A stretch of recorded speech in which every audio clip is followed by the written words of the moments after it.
cartoon featuring Little Brrm.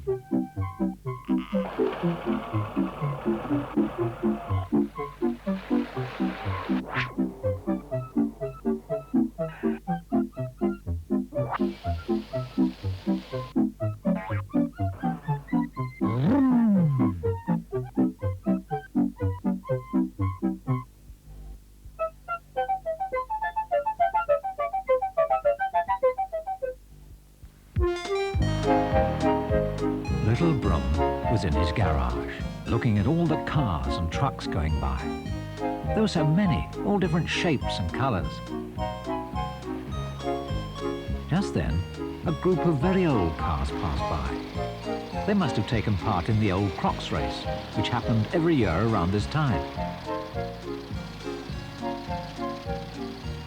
The sight of these old cars reminded him of his grandfather, whom he hadn't seen for a long time. It gave him an idea. Why not go and visit Grandpa? It's a long way to travel, but if I start out early in the morning, it wouldn't be so bad. He decided there and then that he would go and see his grandfather. The sun was just creeping over the hill the following morning as Little Brrm started out on his journey. He made sure that he had everything he needed for the long trip ahead. He motored gently along, enjoying his journey on a nice sunny day.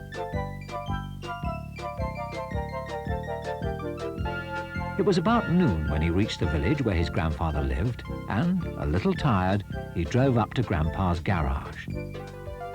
He saw his grandfather outside, contentedly ticking over and enjoying a relaxing smoke.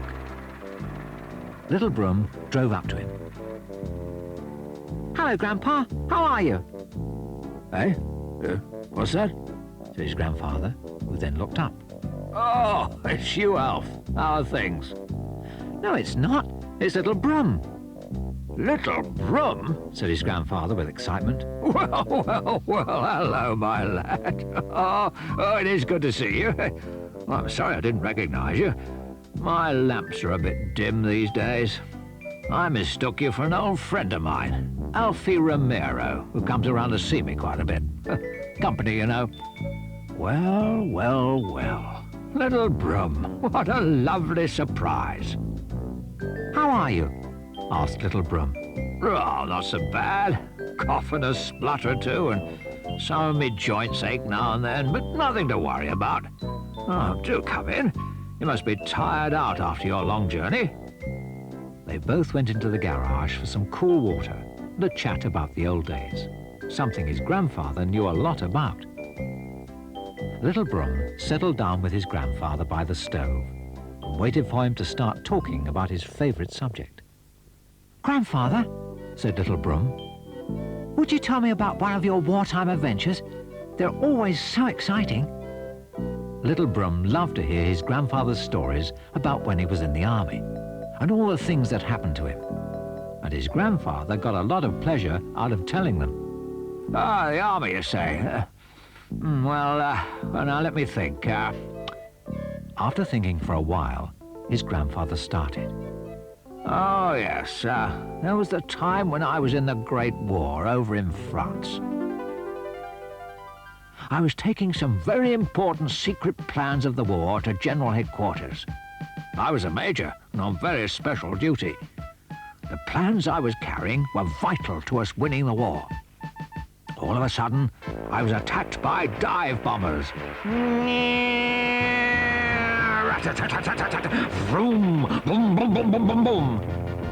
Little Brrm was totally captivated by his grandfather's descriptions and was almost reliving the scene with him. His grandfather continued. "Oh, it was terrible.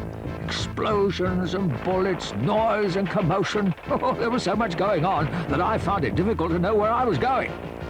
Anyway, I just kept on driving. I wasn't going to let a little thing like that stop me."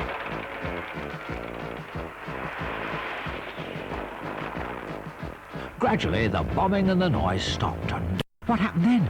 said Little Brrm, anxiously interrupting. Just a minute. Don't be in such a hurry. I'm going as fast as I can. Where was I? Oh, yes, I know. Well, it became nice and peaceful once more, so I continued on my way. And after a short time, I realized that I was completely lost. For a while, I tried to find the bearings, going first one way and then the other, but I still didn't know where I was. What can I do now? I thought to myself. What would you have done? He said, looking at Little Brrm. Little Brrm couldn't think what he would have done in the same circumstances, so he just looked up at his grandfather with a blank stare. Well, this is what I did, continued his grandfather. I looked around for someone to ask, because I've always found that asking the way home when you're lost is the best thing to do. The only trouble was, there was nobody to ask, so I drove along until I found someone. Then in front of me, I saw a couple of trucks.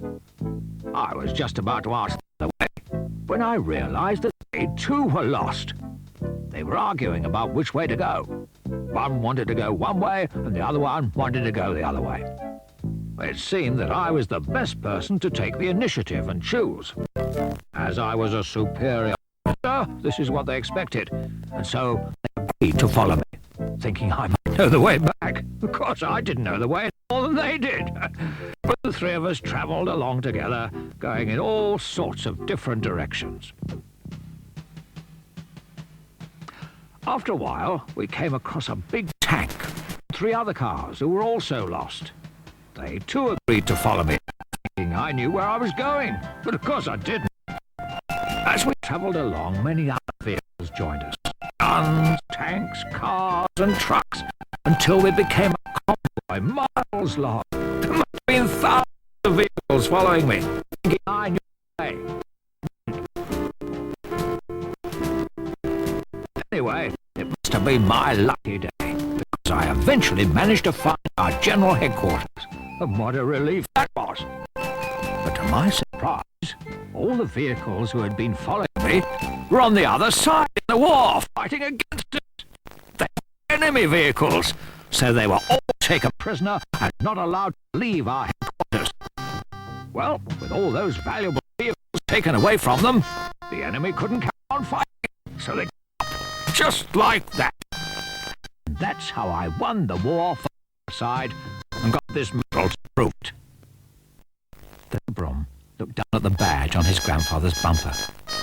God, that's a wonderful story.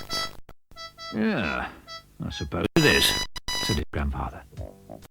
Little Brrm was really impressed with the exciting tale, and he lost all sort of time listening to it. He was brought back to reality when his grandfather started speaking again.